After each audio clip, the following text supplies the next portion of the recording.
Hi everyone, it's Alex from Risk Academy, and today I wanted to talk about 4 things you should consider doing, and you should consider, for truth, you should consider living by if you want to be a good corporate risk manager, so a good risk manager in non-financial companies.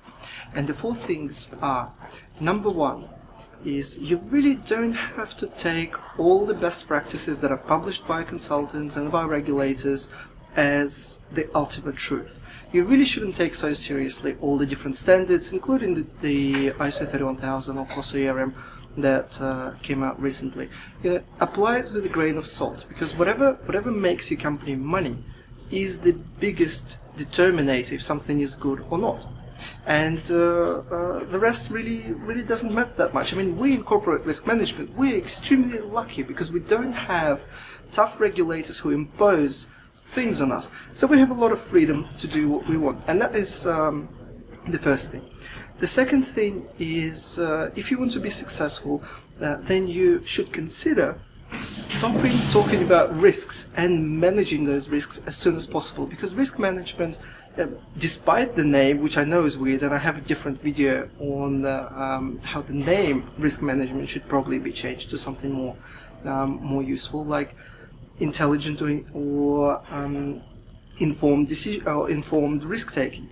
And the second thing is stop talking about managing risks, because the only 2 people in the company who are concerned about management of risk are the risk manager and the internal auditor, maybe chair of the audit committee, and maybe one board member who's super excited about risk management. The reality is that if you want to be good at your job, if you want to be helpful to the business, start talking about helping executives meet their objectives, helping executives make investment decisions, helping executives set the strategy with risks in mind. It's a completely different conversation, because risks come secondary in those conversations, and risk impact or risk quantification comes in first, and I have plenty of articles on that.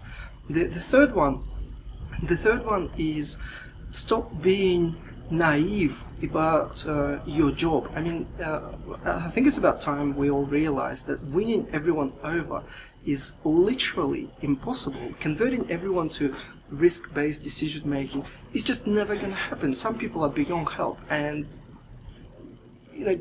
setting all those aspirational targets about creating an amazing risk-aware culture is just not going to happen. So don't worry about it, and focus on the wins that you can generate. Focus on the board members that can see value and benefit. And just because 90% of the board members don't see value, or they pretend they don't see value, those things shouldn't really stop you. And the final thing is, don't waste your time. And I think this is the biggest factor that determines how good a risk manager you truly are. Don't waste your time. If the company, the executives, are continuously showing disregard for the information that you bring, for the analysis that you bring, and I mean, I kind of work on the presumption that analysis that you bring is quality. So, for example, you don't talk about high risk, low risk. You actually quantify, you have evidence, you have solid business case on why certain decisions are too risky. So if executives are continuously disregarding, if there's no support, no attention, no use of the information that the risk manager provides, don't waste your time. Resign, find a different company. It will be so much more worth it for you in the long term. So those are the 4 things that came to my mind today. If you have anything else, please add underneath this video. For me, for now, thank you and goodbye.